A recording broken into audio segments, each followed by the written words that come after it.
Hello friends, आज हम बात करेंगे एक इम्पोर्टेंट और यूजफुल टॉपिक के बारे में। मसल्स का दुखाव किसको नहीं होता। मसल्स में खिंचाव या तनाव की वजह से बहुत बार लोगों को पेन होता है। हम भी अपने कार्डियक पेशेंट्स को बोलते थे कि आपको मसल्स का पेन है, मसल्स की प्रॉब्लम है, इसमें आप हड्डी के डॉक्टर को मिल लीजिए। ज़्यादातर आप ऑर्थोपेडिक डॉक्टर्स को भी मिलते हैं तो वो आपको पेन किलर्स दे देते हैं जिससे कुछ दिन तक आपको राहत मिलती है, लेकिन लॉन्ग टर्म राहत नहीं मिलती है। तो कई बार लोग परेशान होते हैं कि मसल्स पेन है तो करे क्या, सालों से हो रही, 6 महीने से हो रही, करे क्या। तो आज बात करेंगे मसल्स पेन क्या होती है, क्या इसके कॉमन कारण है, क्या चीज़ों को करने से आपको कुछ सिग्निफिकेंट बेनिफिट इसमें मिल सकता है। उन चीज़ों को इनकॉर्पोरेट करने के लिए आपको क्या करना होगा, उन सारी चीज़ों पर बात करेंगे।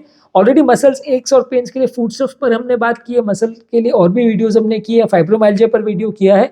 ये टॉपिक उससे थोड़ा सा अलग होगा। मसल खिंचाव की वजह से या तनाव की वजह से जो पेन होगा उस पर हम आज डिस्कस करेंगे। मसल एक्स यानी माइल्जिया जो है बहुत कॉमन है। ज़्यादातर अगर हम बहुत शरीर अगर कमजोर हो, दुर्बल हो तो भी हो सकता है। ज्यादा अगर फिजिकल एक्टिविटी बहुत ज्यादा कर ले तो भी हो सकता है। बॉडी के कई भागों में, शरीर के कई हिस्सों में मसल्स एक हो सकता है। मसल्स में इंजुरी अगर हो तो भी हो सकता है।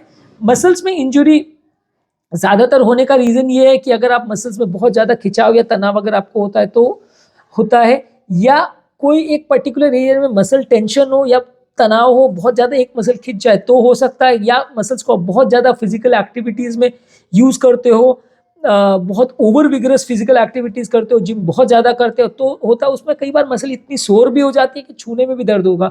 ये कॉमन एक्सपीरियंस आप लोगों ने देखा होगा कि आप बहुत दिनों के बाद अगर जिम करते हो, बहुत दिनों के बाद अगर जिम में जाते हो तो आपको सर्वियर इतना पेन होगा कि मसल बिल्कुल सूज जाएंगी। आप उस समय एक चम्मच उठा के खाना भी नहीं खा पाओगे।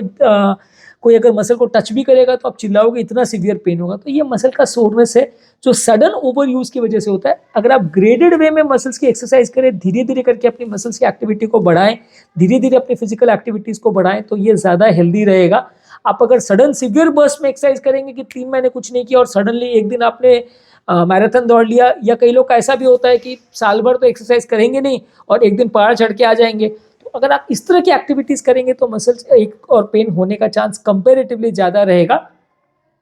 और प्रॉपर वे में या प्रॉपर तरीके से एक्सरसाइज करना भी जरूरी है। कई बार लोगों का ये भी रहता है कि जिम में बहुत अग्रेसिव एक्टिविटीज करने के चक्कर में, मसल बनाने के चक्कर में वो ओवर अग्रेसिव एक्टिविटीज कर लेते हैं, गलत तरीके से एक्सरसाइज कर लेते हैं, गलत तरीके से वजन को उठाते हैं, गलत तरीके से खिंच जाती है कई बार मसल्स। उसकी वजह से प्रॉपर एंगल नहीं होता, प्रॉपर पोस्चर नहीं होता।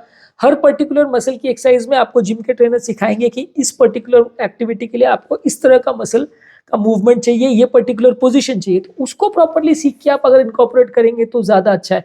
आप अगर कुछ भी तरह से अगर एक्सरसाइज करने की कोशिश करेंगे तो आपको पेन ज्यादा होगा और मसल के खिंचाव तनाव होने का चांस ज्यादा होगा। और वैसे में होगा ये कि आप एक्सरसाइज कर तो पाएंगे महीने में 2-4 दिन और रेस्ट का पीरियड आपका 20 दिन हो जाएगा, तो डेफिनेटली कुछ फायदा भी नहीं होगा। महीने में अगर आप 2 दिन एक्सरसाइज कर रहे हो और 20 दिन रेस्ट कर रहे हो तो ना तो कोई मसल बनने वाली है और ना ही आपका हेल्थ में कुछ फायदा मिलने वाला है। तो जो भी एक्सरसाइज करें ग्रेडेड वे में करें, प्रॉपर तरीके से करें, प्रॉपर किट के साथ करें। कई बार ये भी होता है कि हम जिम करना तो चालू कर देते हैं, ना प्रॉपर शूज होते हैं, ना प्रॉपर गियर होता है, ना प्रॉपर कपड़े होते हैं। उसके लिए हम वहां पे हम कंजूसी करते हैं। बाकी सब महंगे से महंगा जिम हम जरूर करेंगे जिसकी मंथली फीस भले 10,000 रुपये महीना हो, लेकिन उसके लिए हम गियर या कपड़ा या जो भी चीज़ है उन पर हम बचत करते हैं या वहां पे हम खर्चा नहीं करते। तो वो भी जरूरी है कि प्रॉपर तरह के शूज होना, प्रॉपर तरह के कपड़े होना, प्रॉपर तरह के जिम को सूट करने वाले गारमेंट्स होना। बहुत ज्यादा ऐसा नहीं कपड़े होना चाहिए जो सिंथेटिक हो, जिसमें बहुत ज्यादा पसीना वगैरह है। तो इस सब की चीजों को आप अगर यूज करते हो तो थोड़ा प्रॉब्लम्स होने का चांस बढ़ जाता है।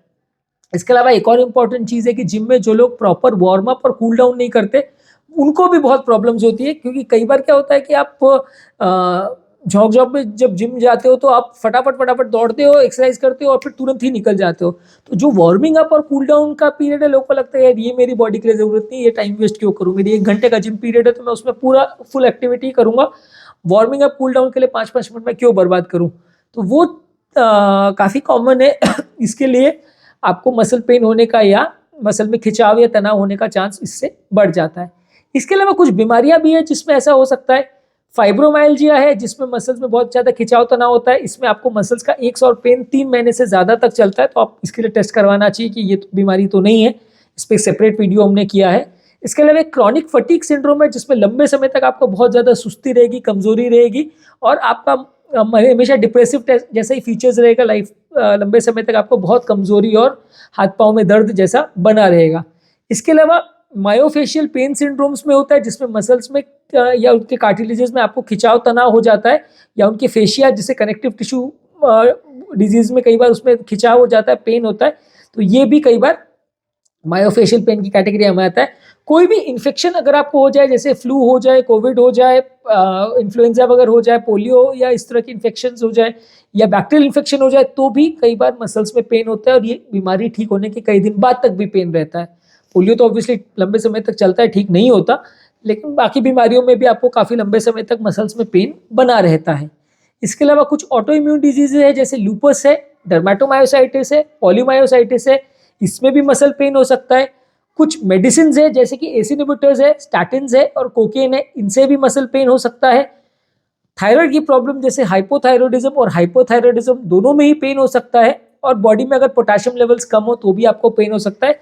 जिम में जाने के बाद आपको थोड़ा पोटेशियम लेवल्स का ध्यान रखना चाहिए, थोड़ा ज़्यादा आपको पोटेशियम बॉडी में मेंटेन करना चाहिए, मसल्स पेन आपको थोड़ा कम होगा।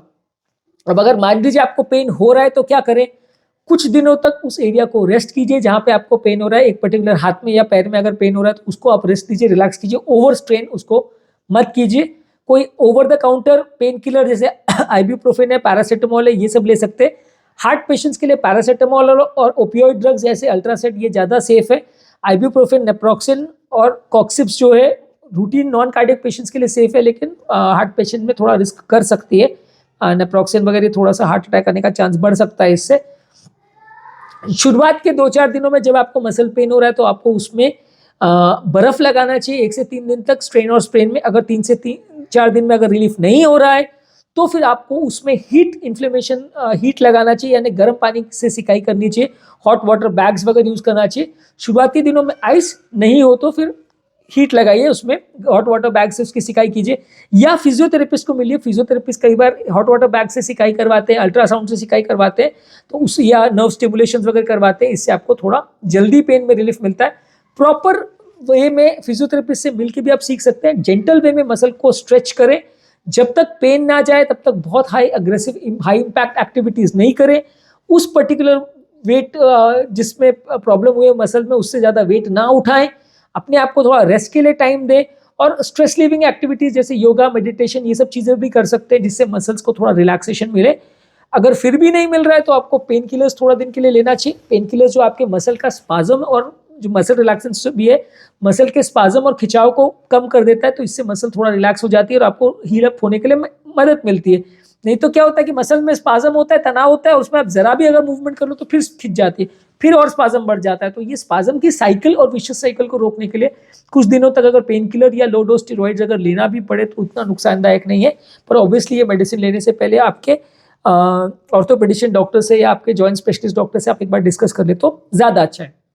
मान लीजिए आपका पेन बहुत दिन तक चल रहा है, नहीं जा रहा है, सीवियर मसल पेन हो रहा है बिना किसी कारण के, मसल पेन के साथ आपको कोई अगर रैश हो रहा है या कोई टिक बाइट के साइन है, या बहुत ज़्यादा स्वेलिंग या रेडनेस हो रही है उसमें, या मसल पेन आपको कोई मेडिसिन चेंज करने के बाद आ रहा है, या मसल पेन के साथ वहाँ एरिया बहुत गर्म हो गया, या आपको टेम्परेचर भी हो रहा है, आपको फीवर भी हो रहा है, आपको वॉमिटिंग हो रही है, खाना निकलने में दिक्कत हो रही है, यूरिन वॉल्यूम कम हो रहा है, सांस लेने में तकलीफ हो रही है, गले में खिंचाव या तनाव हो रहा है, मसल्स बहुत ज़्यादा वीक हो रही है, या हाथ वो पाँव उठा नहीं पा रहे हैं, तो ऐसे सिचुएशन में आपको आपके डॉक्टर से मिलना ही पड़ेगा, क्योंकि ये सारे सिचुएशंस में कई बार डेंजरस भी हो सकता है, और ये सारी चीज़ें क्लियर कट इंडिकेशंस है जिसमें आपको डॉक्टर को मिलना चाहिए।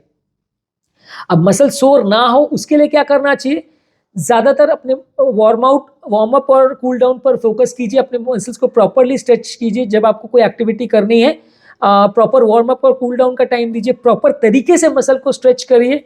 जब भी आप एक्सरसाइज कर रहे हैं या फिजिकल एक्टिविटी कर रहे हैं तो उस दौरान आपको बॉडी को हाइड्रेशन अच्छा रखना है, ज़्यादा पानी पीना है। डिहाइड्रेशन एक बहुत इंपॉर्टेंट कारण है जिससे मसल पेन हो सकते हैं। बैठे बैठे भी अगर आप डेस्क का भी काम कर रहे हैं तो भी बीच बीच में उठ के थोड़ा वॉकिंग के लिए आपको जाना चाहिए, थोड़ा मसल को स्ट्रेच करना चाहिए, इससे भी आपका पेन कई बार कम हो जाता है। रेगुलर एक्टिविटीज़ में इन्वॉल्व रहिए ताकि आपका मसल का टोन प्रॉपरली मेंटेन रहे। आप सडन स्पर्ट्स में एक्सरसाइज मत करिए, नहीं तो आपको सोरनेस का प्रॉब्लम ज़्यादा होगा। रेगुलर जितना आप कर रहे हैं उससे थोड़ा बहुत 5-10% का वेरिएशन आप कर सकते हैं, 2-5% बढ़ा लिया घटा लिया वैसा आप कर सकते हैं, पर 10 दिन एक्सरसाइज नहीं की, 11वें दिन खूब कर लिया और फिर 10 दिन नहीं की, अगर ये पैटर्न आप फॉलो करोगे तो आपको बार बार तकलीफ आएगी और आपका मसल का पेन नहीं जाएगा। बार बार आपको कभी ये मसल खींचेगी, कभी वो मसल खींचेगी और आप इस विशियस साइकिल से निकल ही नहीं पाओगे। लास्ट में हम ये बात करेंगे कि देखिए, अगर आपको मसल का प्रॉब्लम है तो जो मसल में पेन हो रहा है उसको आपको ध्यान देने की ज़रूरत है। कोई भी मसल या चीज़ों से अगर आपको दर्द हो रहा है तो उसमें आपको मसल्स पर फोकस करने की ज़रूरत है, उसको बहुत कंफर्टेबल रखने की ज़रूरत है, उसमें बहुत ज़्यादा खिंचाव या तनाव नहीं हो अगर तो आपके लिए अच्छा है। बहुत ज़्यादा आप मसल्स को ओवर स्ट्रेच करने की कोशिश करेंगे तो वही मसल फिर आपको ज़्यादा परेशान करेगी। और जब कभी आपको बहुत ज़्यादा तकलीफ हो रही है, बहुत ज़्यादा मसल्स पेन हो रहा है, तो आपके डॉक्टर से मिलिए, वो आपको सॉर्ट आउट करेंगे। आपके फिजियोथेरेपिस्ट को मिलिए, आपके ऑर्थोपेडिशियन को मिलिए अगर आपको ज़्यादा पेन हो रहा है, मस्कुलर टाइप का पेन। तो आज के टॉपिक में हमने मसल्स पेन से रिलेटेड इंपॉर्टेंट इश्यूज पर बात की, क्या चीज़ों से मसल में सोरनेस होती है और क्या क्या बीमारियों में होती है, क्या क्या चीज़ें आप कर सकते हैं, खासकर अगर आप जिम जा रहे हैं तो, ताकि आपको मसल पेन ना हो।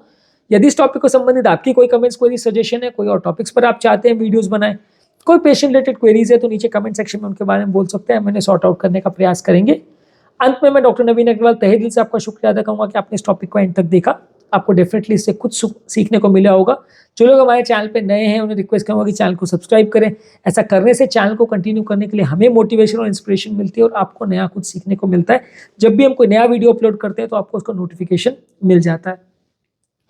जो लोग इस सारा कंटेंट को बहुत ज़्यादा डिटेल में नहीं देखना चाहते, उनको लगता है यार शॉर्ट में बता दो, हमको उतना ही रेलिवेंट है, उतना ही ज़रूरी है, तो उनके लिए रेगुलर बेसिस पे हम यूट्यूब शॉर्ट्स अपलोड कर रहे हैं। हमारे चैनल पे ऑलमोस्ट 1000 से ज़्यादा वीडियोज़ है, तो ढूंढने में तकलीफ नहीं हो, इसके लिए सारे टॉपिक्स प्लेलिस्ट में डिवाइडेड है।